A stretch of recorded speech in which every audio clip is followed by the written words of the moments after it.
Soy David Cot, presentador de Memorias Hispánicas, y hoy voy a hablar de un episodio militar del que se ha hablado muchísimo a nivel de historia popular. Que si es la batalla entre tercios españoles y samuráis japoneses, la victoria del acero toledano frente a las tan alabadas katanas, y es que es la típica batallita que tanto gusta a los nostálgicos del Imperio Español. Pero como siempre aquí en Memorias Hispánicas, pues me gusta desmontar mitos, vengan de donde vengan, y es lo que voy a hacer. Así que veamos la verdad menos épica detrás de los combates de Cagayán. Memorias Hispánicas. Antes de hablar de los combates de Cagayán en sí mismos, es importante aclarar algunas cosillas sobre las Filipinas españolas y el escenario donde se produjeron los enfrentamientos, y luego hablaré además de quiénes eran los enemigos de los españoles en los combates de Cagayán. Primero debes entender que el dominio español sobre Filipinas, en la mayor parte del archipiélago, pues fue solo nominal, con una influencia tenue por los pocos españoles asentados en Filipinas en unos puntos muy concretos además. Y es que encima no es fácil gobernar sobre más de 7.000 islas y la amplia diversidad étnica y cultural de las gentes de Filipinas. Si hasta en Manila había más residentes chinos que españoles. Por eso, pues la seguridad de las Filipinas española siempre fue vista como precaria y un quebradero de cabeza para sus gobernadores, que veían que no tenían medios suficientes en caso de ataque de las potencias que rodeaban el archipiélago. Otra cosa a tener en cuenta es que no existían los tercios en Asia. Así que ya puedo desmontar el eslogan de tercios contra samuráis. Y ya de paso adelanto que tampoco había samuráis en el bando enemigo. Muchos soldados hispanos estaban familiarizados con las tácticas de los tercios, pero los tercios, como tal, solo estaban presentes en Europa y en Chile, cuando se formó en el 1604 el tercio de Arauco para combatir a los mapuches. También vale la pena comentar que cuando usamos la etiqueta de soldados españoles, en las fuentes también se incluye, por ejemplo, a criollos de Nueva España. Y además, en las colonias los españoles siempre contaban con auxiliares indígenas, que los solían superar además en número, aunque a veces las fuentes los suelen invisibilizar y a veces ni siquiera los mencionan, de ahí que aparezcan batallas en que parece que haya muy pocos españoles contra un enemigo mucho más grande, pero en verdad había muchos aliados nativos que no se tienen en cuenta.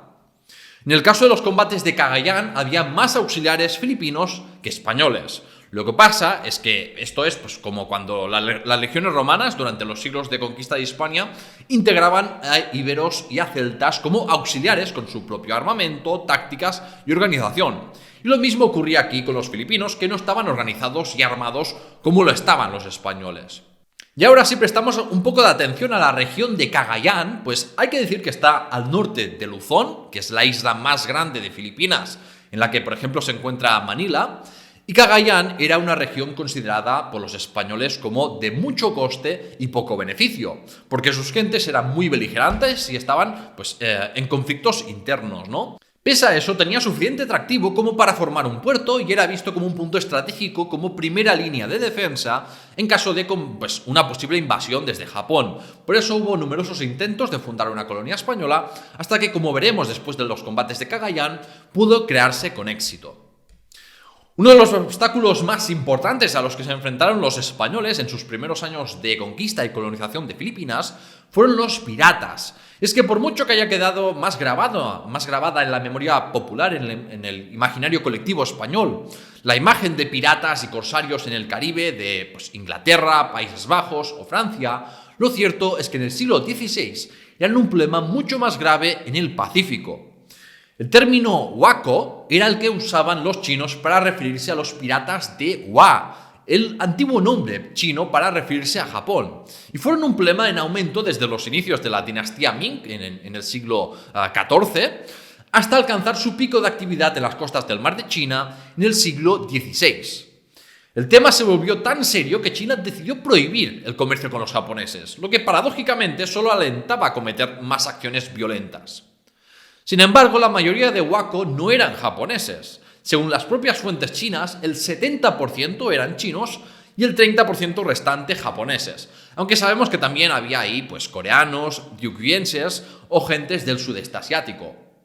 En las bandas de huaco se juntaba gente de bajo estatus social, rufianes, exiliados, comerciantes y ronin, es decir, antiguos samuráis que se habían quedado sin señor y desempleados, Y por eso no podemos hablar de samuráis en los combates de Cagayan, porque un samurái era un guerrero vasallo de un señor feudal. Como hacían todos los piratas del mundo, los wako no se dedicaban al pillaje y ya está, sino que ante todo eran contrabandistas, eran gente de negocios. Y es que la línea entre la piratería y el comercio legítimo era muy fina en la Edad Moderna y muchas veces eran dos caras de una misma moneda. En el contexto del periodo de guerras civiles de Japón, los wako podían estar bajo la protección de daimios y actuar como corsarios. En estas actividades estaban involucrados, por ejemplo, el clan Matsura de Hirado o el clan Shimazu de Satsuma, que podían obtener beneficios del contrabando o usar a los wako como una armada cuando hacía falta. Mientras que hubo grupos piratas que se asentaron en Taiwán, Filipinas o Indochina.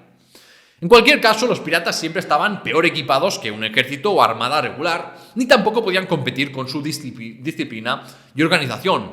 Eso es algo a tener en cuenta al valorar encuentros contra piratas.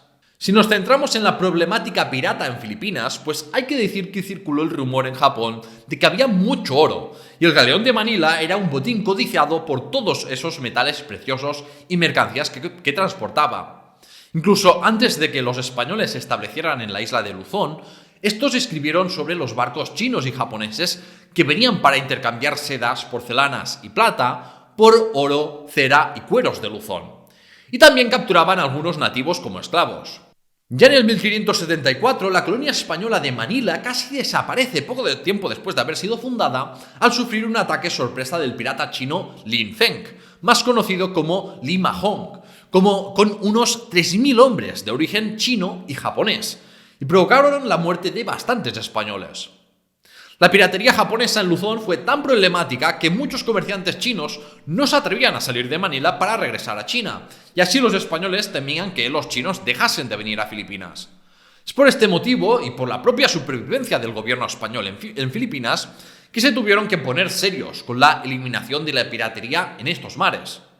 Apenas hacía una década que Miguel López de Legazpi había arrebatado Manila a sus gobernantes islámicos cuando en 1582 el pirata japonés conocido en las fuentes españolas como Taifusa se dirigió con numerosos barcos a la provincia de Cagayán, en la punta noreste de Luzón, y fundó un asentamiento costero en la actual ciudad de Aparri, en la desembocadura del río Grande de Cagayán, llamado por los españoles Río Tajo. El nombre de Taifusa no suena muy japonés, la verdad, y es probable que viniera de cómo lo llamarían los chinos.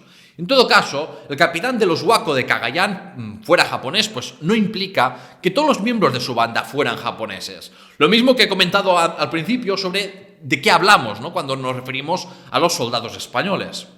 Los piratas de Taifusa no parece que fueran corsarios al servicio de nadie, por lo que no se puede plantear los combates de Cagayán como una lucha entre España y Japón.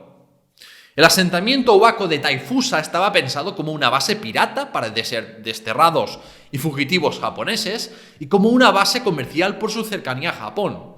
Pero España no estaba dispuesta a tolerar poderes tan problemáticos cerca de Manila. El gobernador de Filipinas no tardó en enviar, en junio del 1582, al veteranísimo capitán Juan Pablo de Carrión a Cagayán con la misión de combatir a los piratas japoneses y reemplazar la base pirata por un asentamiento español.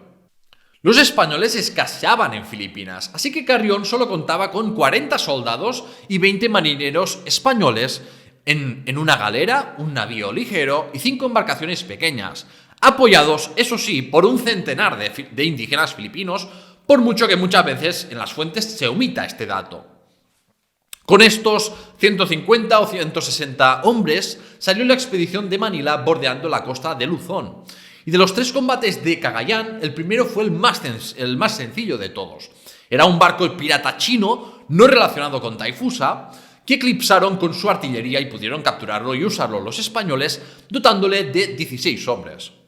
El segundo combate de Cagayán ya fue cerca de la base de Taifusa, aunque no se sabe con certeza si el enemigo pertenecía a su banda. El junco wako acababa de atacar una aldea de pescadores y la galera pudo provocar importantes destrozos y la muerte de bastantes piratas del junco gracias a los arcabuces y artillería española. Entonces la galera interceptó y abordó el junco, pero sus 200 piratas iban armados con picas y katanas y disponían de varias decenas de arcabuceros para sorpresa de los españoles, con lo que estos terminaron siendo los abordados. En una situación bastante desesperada, los españoles consiguieron atrincherarse en la popa de la galera y recuperaron la iniciativa, y esto coincidió con la llegada del navío ligero de apoyo que terminó por decidir el resultado de este encuentro. Ante los ataques con artillería, los piratas abandonaron el junco y saltaron al mar, resultando muchos muertos por ahogarse por el peso de su armadura, aunque también hubo que lamentar algunas bajas entre los españoles, entre ellos el capitán de la galera. Entonces los hombres de Juan Pablo de Carrión llegaron a la desembocadura del río Grande de Cagayán, donde descubrieron en un lado de la orilla un lugar fortificado y 18 sampanes, embarcaciones más pequeñas y sencillas que un junco. Y al mandar a las embarcaciones más pequeñas españolas a investigar, avisaron de que contaban hasta 1000 japoneses. La galera ya estaba bastante dañada por el combate anterior, así que decidieron desembarcar y buscar un lugar donde atrincherarse con sus cañones para combatirlos en mejores condiciones, lejos de la artillería y fortificación de los piratas. Las naves hispanas navegaron un poco río arriba y los huaco cayeron en la trampa y combatieron en las condiciones impuestas por Carrión. En las fuentes bailan las cifras, pero entre 600 y 1000 huaco atacaron por tierra a unos españoles bastante superados por número. Los arcabuceros y la artillería no paraban de disparar, pero como había tantos asaltantes, conseguían llegar hasta donde estaban los piqueros protegiendo a sus compañeros. Los hispanos incluso untaron las picas con sebo para hacerlas más resbaladizas y evitar que el enemigo se las quitara. Las balas y la pólvora fueron agotándose, así que tuvieron que recurrir al final a un combate casi exclusivamente cuerpo a cuerpo. Y si bien es cierto que murieron unos 10 o 12 españoles en estos asaltos, las bajas entre los piratas japoneses fueron mucho mayores. Al ver cómo resistían sus envites, Taifusa intentó negociar con Juan Pablo de Carrión una compensación en oro por las ganancias que dejarían de obtener si abandonaban Luzón. Pero los españoles dijeron que la rendición debía ser incondicional. Así que a esta banda de piratas no les quedó otra que largarse si no querían sufrir aún más bajas. El resultado de los combates de Cagayán fue un éxito para las armas españolas. Las bajas en el bando español fueron de un número indeterminado para los auxiliares filipinos y de unos 20 soldados españoles, un tercio de la expedición. Mientras que los piratas contra los que lucharon en el segundo y tercer encuentro, perdieron más de un centenar cada uno. Más importante fue el resultado político, porque eliminaron una molesta base de piratas y Juan Pablo de Carrión pudo extender la influencia española y fundar con éxito una colonia española en Cagayán, la ciudad de Nueva Segovia, actual Lallo. Muchos soldados recibieron encomiendas para extraer trabajo y tributo a las poblaciones nativas sometidas, aunque Cagayán siempre fue una región marginal dentro del dominio hispano y muchas poblaciones no fueron sometidas hasta el siglo XIX, como ocurría en el conjunto de Filipinas. Los combates de Cagayán no fueron una gran gesta militar porque fueron unos conflictos de magnitud limitada y lo excepcional hubiera sido que unos piratas vencieran a un ejército y armada financiada por un estado. Es posible que entre los hombres de Taifusa hubiera antiguos samuráis y guerreros diestros, pero no podían compararse con el nivel de organización, disciplina y equipamiento de un ejército regular. Sí comentan las fuentes que algunos llevaban katanas, arcabuces y armaduras, pero era lo normal que los piratas fueran equipados de manera heterogénea, con unos huaco con buen armamento y defensas y otros muy mal pertrechados. Pero el global era que estaban peores que los españoles. Los combates de Cagayán no fueron una batalla entre tercios y samuráis, ni entre España y Japón, ni fueron la primera ni la última vez en la que los españoles se tuvieron que enfrentar a piratas en Filipinas. También es falso que los combates de Cagayán fueran el único encuentro bélico en la Edad Moderna entre europeos y japoneses. En la década del 1550 hubo un combate naval entre comerciantes portugueses y japoneses. Ya he comentado que el ataque de Limahón sobre Manila, en que españoles combatieron tanto a chinos como a japoneses. O tenemos el incidente del Nosa Senhora de Graça del 1610, en que tras una heroica resistencia, su capitán portugués voló por los aires la nave ante la inevitable derrota. En el episodio extra 9, Relaciones entre Siam y la Filipinas española, comenté una batalla naval en 1624 entre España y el reino de Siam. Y los siameses estaban liderados por Yamada Nagamasa y un contingente de élite samurái japonés que provocaron la muerte de la mayoría de españoles y la captura del barco con un jugoso botín. Con esto quiero decir que no se trata de decir, oh, los españoles eran superiores a los japoneses, o la típica tontería nacionalista que se suele soltar en estos casos, porque cada batalla y circunstancia es un mundo. Los combates de Cagayan formaron la imagen de los japoneses para los españoles de Filipinas como gente belicosa y con mucho coraje, mejores que los indios o gentes de la Berbería. Y por su peligrosidad se reforzó la conciencia de la debilidad de la colonia española de Filipinas y sus sucesivos gobernadores pidieron siempre más hombres y armas. Gonzalo Ronquillo, gobernador y capitán general de Filipinas del 1580 al 1583, en una carta al rey Felipe II describió así a los japoneses tras los combates de Cagayan. Cita: «Los japones es la gente más belicosa que hay acá. Traen artillería y mucha arcabucería y piquería. Usan armas defensivas para el cuerpo, lo cual todo lo tienen por industria de portugueses, que se lo han mostrado para daño de sus ánimas». Fin de la cita. El problema de los piratas japoneses persistió 2 décadas más porque siguieron haciendo algunas incursiones en la zona de Cagayan y trasladaron sus actividades y su asentamiento en el golfo de Lingayen, en la provincia de Pangasinan, que está en la parte oeste de Luzón. Aunque hubo problemas de convivencia y episodios de violencia y conspiraciones, los japoneses formaron una colonia de mercaderes en Manila, como lo habían hecho en, por ejemplo, Siam o Malaca. Y fue la política aislacionista del shogunato Tokugawa la que terminó con la expansión japonesa por mar. También terminaron las actividades piratas japonesas a la que el gobernador de Filipinas, Francisco Tello, y el shogun Tokugawa Ieyasu llegaron a un acuerdo comercial, con lo que el shogun mandó a ajusticiar a los piratas junto a sus familias e hizo que el comercio exterior fuera controlado por el gobierno japonés. Así termina este episodio. Si te ha gustado, por favor dale a un me gusta, deja un comentario si habías oído hablar de los combates de Cagayan, pero te lo habían contado de manera diferente, y suscríbete a La Historia de España Memorias Hispánicas en YouTube o formato podcast si no lo has hecho ya. Para los interesados, publico las fuentes de estos episodios temáticos en el comentario fijado de YouTube, y cuando termine la serie, pues en la página web lahistoriahispana.com. Tienes beneficios exclusivos como accesos anticipados o ser mencionado en un episodio si te conviertes en mecenas en patreon.com/lahistoriahispana. En el siguiente episodio de esta serie de Japón veremos el tráfico de esclavos japoneses, chinos y coreanos que llevaron a cabo los comerciantes portugueses.